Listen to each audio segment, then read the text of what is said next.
Marini obroci su priča koja pokreće i motivira mnoge ljude, a sretna sam što mogu reći da sam ja jedna od njih. Kada pogledate zajedništvo svih volontera Marijinih obroka i ovdje kod nas u prekrasnoj Hrvatskoj i diljem svijeta, to je stvarno nešto nevjerojatno. Kako se ljudi ujedine da bismo na kraju došli do tog djeteta koje čeka svoj obrok u školi i ono malo što mi možemo učiniti postaje puno što može nekome promijeniti život, dati nadu u budućnost i pokazati nam da nismo bespomoćni u ovom svijetu.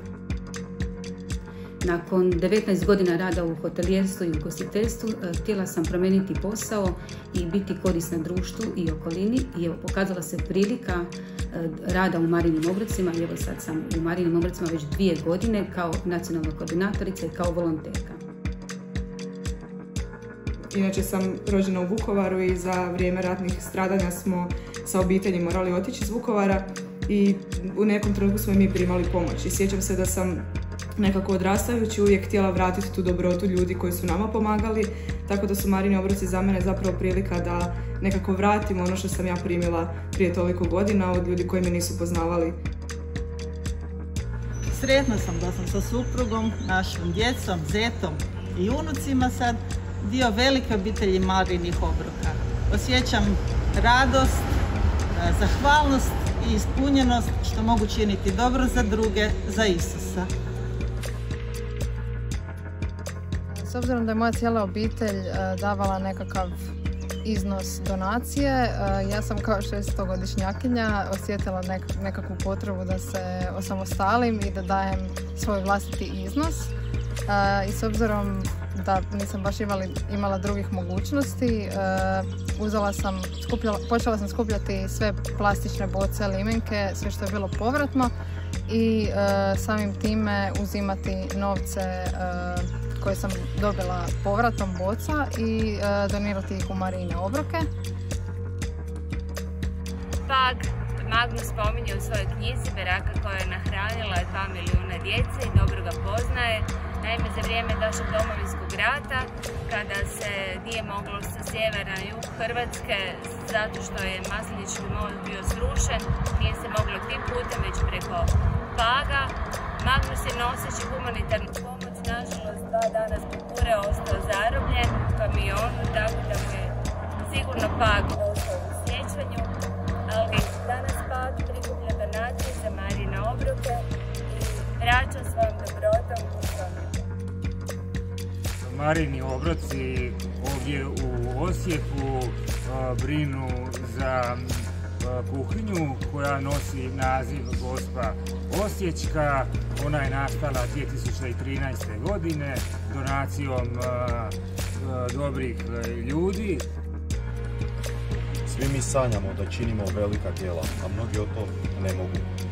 Ali dovoljno činiti mala djela sa velikom ljubavi, to je ono što svaki volonter treba težiti.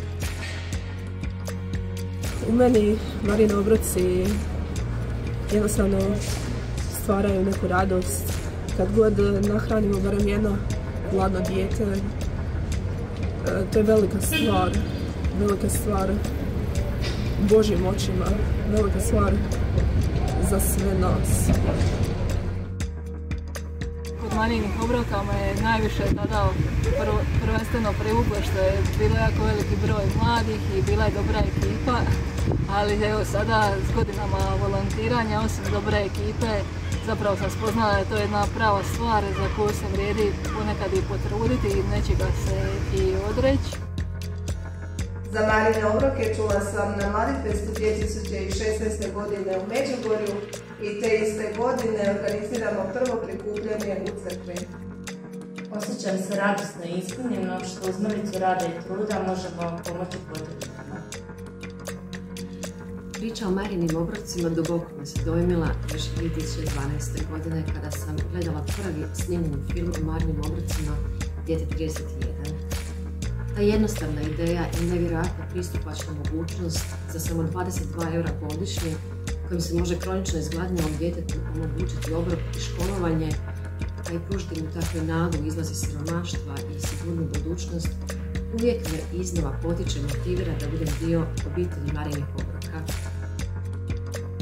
Radostan sam i zahvalan da sam već više od desetljeća dio ovog međunarodnog pokreta preko kojeg rastem i ja kao osoba, ali i što je važnije, pomažemo brojnoj djeci iz najsiromašnijih dijelova svijeta. Kroz djelovanje organizaciji stekao sam i brojna prijateljstva iz čitavoga svijeta, na čemu sam posebno zahvalan. Marini obroci u Slavonskom Brodu djeluju od 2016. godine i od tada do danas imamo otvorene 4 školske kuhinje, organiziramo različite događaje i evo upoznajemo veliki broj ljudi sa Marinim obrocima. Zahvalni sam svima onima koji podržavaju naš rad, doniraju i evo na taj način osiguravaju nove obroke za djecu, jer samo 22 eura dovoljno je da jedno dijete godinu dana ima obrok u školi. Upoznao sam i u Africi djecu koja primaju Marine obroke i vidio sam kakvi su rezultati Marinih obroka, radost djece, radost njihovih obitelji i zajednica u kojima oni žive.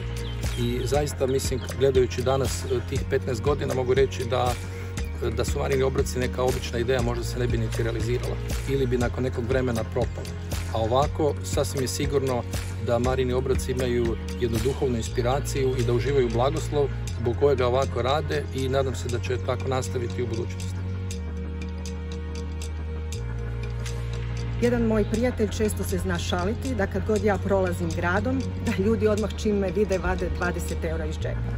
Pa ja sam zahvalna na svim tim ljudima, na obitelji, svim prijateljima koji nas postojano i svim ljudima dobre volje koji nas postojano svih ovih 15 godina podržavaju. Zašto sam zahvalna? Zato što hrana u školi zaista mijenja priču.